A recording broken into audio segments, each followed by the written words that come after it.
Good morning guys, another day, another chicken vlog. Muli tayo nagbabalik. Ito po yung kasalukuyang kalagay natin pagkatapos ng bagyong uwan dito po sa amin sa parteng Batangas. Thankfully hindi naman po tayo masyadong nasasaan o walang masyadong damage dito sa ating manukan, bukod dito sa mga yan, damo-damo, mga halit-halit na mga trapal, holda, yan. Pero wala naman po tayong casualty sa ating mga manok o sa nakikita ko ngayon. Hindi ko pa na-inspect ng ayos pero mukha namang wala. Yan. Talaga lang makalat. Sobrang lakas ng hangin kagabi tsaka ng ulan. Wala masyado tayong tulog. Yan, ang ating mga manok. Kahapon nga hindi sila masyadong tumuka dahil kasigsagan ng bagyo, lakas ng hangin. Takot siguro sila. Yan. So far, so good naman ang ating manukan. Kumusta nga pala po yung mga parteng pinagdaanan ng landfall ng bagyo, Catanduanes, Bicol. Ngayon po siguro nananalasa pa rin sa Central Luzon. Dito po sa amin sa Batangas, hindi na po masyado. Pero madilim pa rin po, hindi na lang po umuulan at malaking bawas na po sa hangin. Yan, tingnan niyo po, sobrang lang kalat. Ating mga alagang manok, nagpatuka po tayo ng maaga kanina dahil baka biglang bumuhos na naman ang ulan ng hindi natin inaasahan. Yan. Sobrang gutom nila, siguro kahapon hindi sila masyado nakatuka. Yan, ang ating mga alaga. Tinitingnan lang natin ngayon kung okay lahat ng kanilang pagkain. Itong tatlo nating pipay hindi masyado kumakain, kahapon pa to.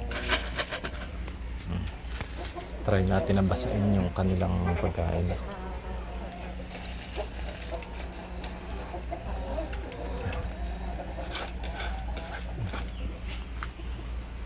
Silang tatlo. Simula nung lumapit yung bagyo, tinamad silang kumain. Naman si Max, inihiwalay natin. Ubos naman yung pagkain niya. Ito yung ating mga IG, ubos din naman. Yan ganyan po, halit-halit sa sobrang lakas ng hangin. Akala ko matutumba lahat ng mga puno pero hindi naman po. Yan, ayos naman po sa kanila. Kanilang mga kulungan medyo basa-basa lang po. Malaki pong tulong itong ating mga puno dahil haharang nila yung hangin at saka yung ulan. Dahil po dati nang wala yan, basang-basa po lahat yung kulungan na yan, pasok lahat ng tubig sa loob. Ang ating pong kulungan doon medyo basa rin po dahil sa sobrang lakas ng hangin. Pero ito naman pong ating mga alaga, wala naman po, ayos naman po silang lahat. Yan, makikita nyo. Hello.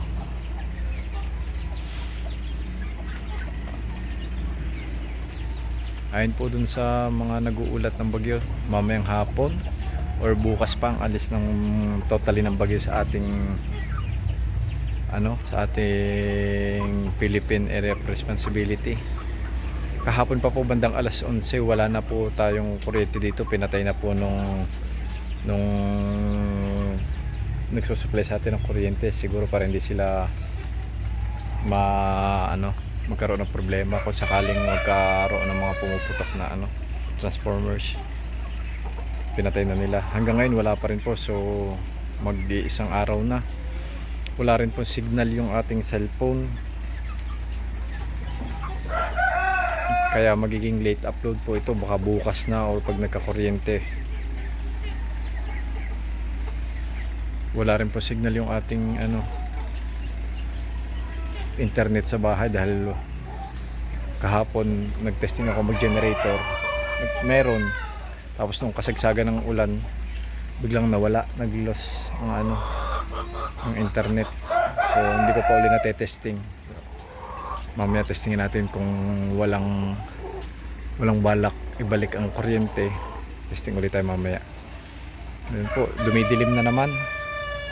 At ingat po tayong lahat dahil hindi pa rin po natin masasabi kung tapos na totally yung bagyo. lalo na dyan sa mga nakakaranas pa ng hangin, ng ulan. po.